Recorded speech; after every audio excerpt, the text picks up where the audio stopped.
Please subscribe our channel قرآن و حدیث media.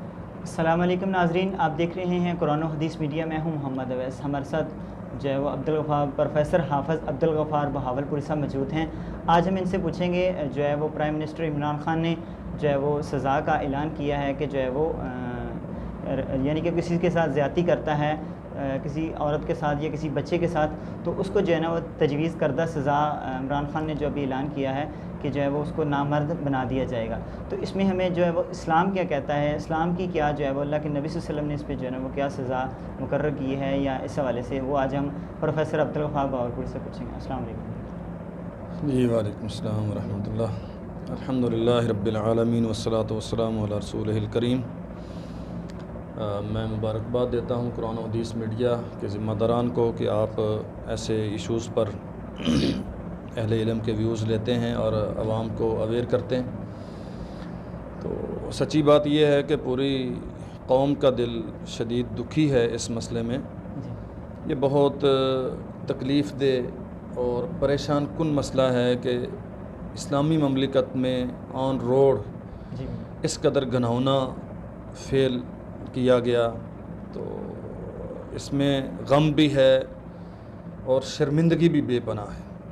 ہم کیا تاثر دنیا کو دینے جا رہے ہیں کہ پاکستان کے لوگ کیسے ہیں۔ جہاں تک مسئلہ ہے اس میں سزا کا کہ پرائم منسٹر صاحب نے ریپ کرنے والوں کو نامرد بنا دینے کی تجویز پیش کی ہے، تو میں یہ سمجھتا ہوں کہ دنیا میں امن اور خاص طور پہ شرم و حیا کے جو معاملات ہیں ان کا تحفظ تبھی ممکن ہو سکتا ہے جب ہم اللہ ذوالجلال والاکرام کی شریعت کے دیے ہوئے قوانین فالو کریں گے۔ یہ ممکن نہیں ہے کہ آپ اپنی رائے سے کوئی قانون بنائیں اور پھر یہ سمجھیں کہ اس کے نتیجے میں ہماری عزتیں محفوظ ہو جائیں گی۔ پہلی بات تو یہ ہے کہ ہمیں ان تمام ذرائع کا سدباب کرنا چاہیے جو اس قسم کے انتہائی اقدامات کا سبب بنتے ہیں۔ اس میں بے پردگی ہے۔ اچھا، بدقسمتی یہ ہے کہ ایک تو بے پردگی ہے، ہمارے ہاں تو بے پردگی باعث فخر قرار پائی۔ اس میں باقاعدہ ڈبیٹس ہوتی ہیں اور اس پہ جو پردے کے مخالفین ہیں حضرات و خواتین، وہ باقاعدہ اس پہ پورا پروٹیسٹ کرتے ہیں پردے کے اگینسٹ۔ تو بے پردگی روکنے کی کوشش کرنی چاہیے۔ حد الوسع مستورات کو مستور ہی ہونا چاہیے، چھپا ہوا ہی ہونا چاہیے۔ اخلاط مرد و زن ہمارے معاشرے میں یہ ایک فیشن بن گیا۔ نوجوان لڑکے لڑکیاں ہیں وہ اکٹھے کلاس رومز بھی شیئر کرتے ہیں۔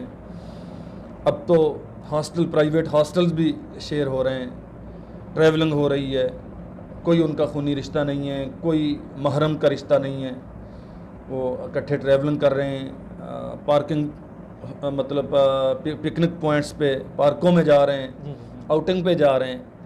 تو یہ در حقیقت وہ سارے اسباب ہیں جو جوانی کو ہجان کا شکار کرتے ہیں، اور نتیجہ یہ نکلتا ہے کہ جب انسان اپنے نفس پہ کنٹرول کھو بیٹھتا ہے تو پھر جو بھی صورت اس کے لیے میسر ہوتی ہے وہ اسے اختیار کرتا ہے اور بے حیائی کا ارتکاب کر بیٹھتا ہے۔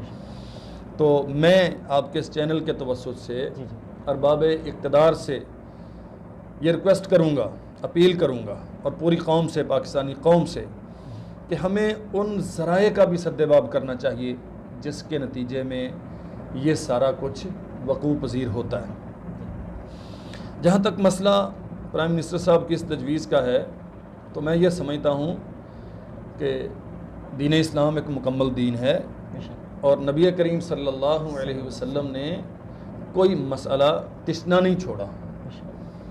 حدود کی جتنی بھی صورتیں ہیں ساری بیان کر دی گئی ہیں، تو یہ سیدھا سیدھا ایک حدود اسلامی کا کیس ہے۔ تو اللہ وحدہ لا شریک نے قرآن مجید میں اس کی سزا متعین فرمائی، الزانیۃ والزانی فاجلدوا کل واحد منہما مئۃ جلدہ ولا تأخذکم بہما رأفۃ فی دین اللہ۔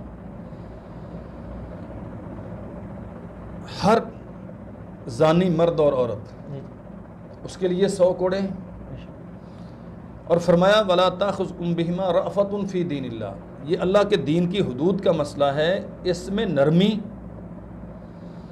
ہمارے ہاں پارلیمنٹ میں اس پہ ڈبیٹ ہو رہی ہے جی سر عام نہیں سزا دینی چاہیے، پھانسی کی سزا نہیں دینی چاہیے، یہ نہیں کرنا چاہیے، وہ نہیں کرنا چاہیے، کیوں نہیں کرنا چاہیے؟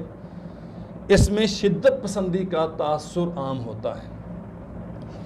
اللہ کا دین تو شدت پسندی نہیں سکھاتا، دین اسلام تو عزتوں کا محافظ ہے، جانوں کا محافظ ہے، اموال کا محافظ ہے۔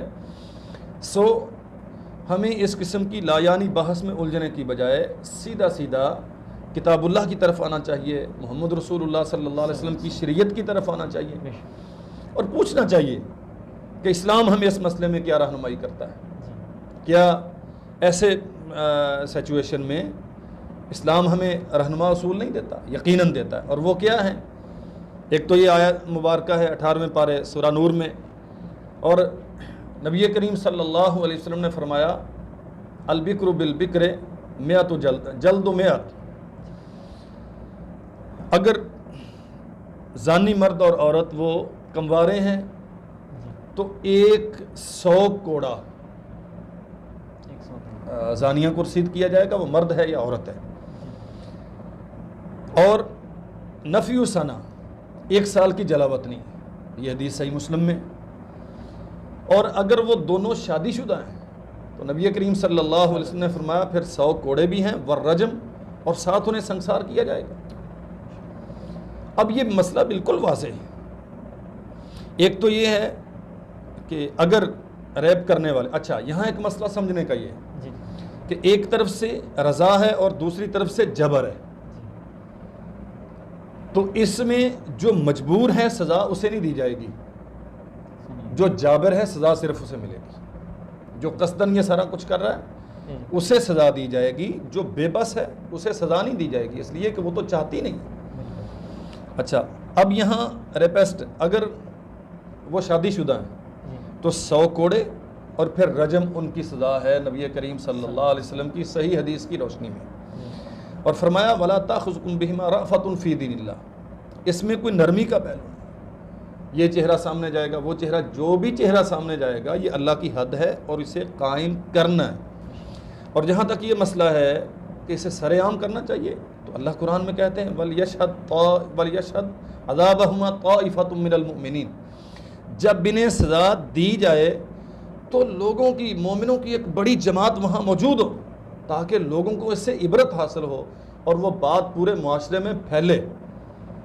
آج جو کام میڈیا دے رہا ہے، اس زمانے میں انسانوں کی زبانیں ہی میڈیا تھیں، تو یہ نشر ہونا چاہیے تاکہ سزا کا خوف طاری ہو، حدود کے قیام کا ایک رعب طاری ہو، جو در حقیقت حدود کے قیام سے مقصود ہے کہ بہت سارے وہ مریض قلب جو اس بیماری میں مبتلا ہیں، جو اسے آسان سمجھ کے، سہل سمجھ کے، یا یہ سمجھ کے کہ اس پہ کوئی مواخذہ نہیں ہوتا، اس کا لالچ اپنی طبیعت میں رکھتے ہیں، وہ ان چیزوں سے اوائڈ کریں۔ میں آخر میں پھر یہ عرض کروں گا، اس میں یہ بھی جو ہے وہ عمران خان نے کہا ہے کہ اگر ہم ایسا کریں گے تو وہ جو بیرون ممالک کی جو ہے وہ ادارے وہ ہم پر پریشرائز ہوں گے، UN میں وہ پاکستان کو جو ہے نا وہ دیکھیں میں عرض کرتا ہوں بیرون ممالک کے ہر ملک کے اپنے قوانین ہیں، جی تو کیا وہ جب اپنے قوانین پہ عمل کرتے ہیں تو ہم سے پوچھتے ہیں؟ نہیں، بالکل نہیں۔ ان کی مختلف صورتیں ہیں قوانین کی جو بھی انہوں نے بنائے، تو نہ تو ہم سے مشورہ کر کے انہوں نے بنائے ہیں اور نہ ہی امپلیمنٹیشن کے لیے وہ کبھی ہماری طرف دیکھتے ہیں کہ پاکستان میں اس کا رد عمل کیا ہوگا۔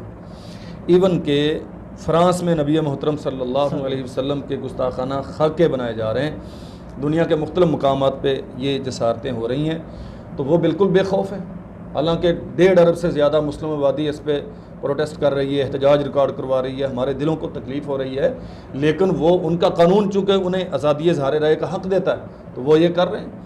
تو ہمیں شریعت کے معاملے میں کم از کم ایسے نہیں ڈرنا چاہیے۔ دوسری بات یہ ہے کہ ہمیں بین الاقوامی اداروں سے یا غیر ملکی قوتوں سے ڈرنے کی بجائے اللہ ذوالجلال والاکرام سے ڈرنا چاہیے۔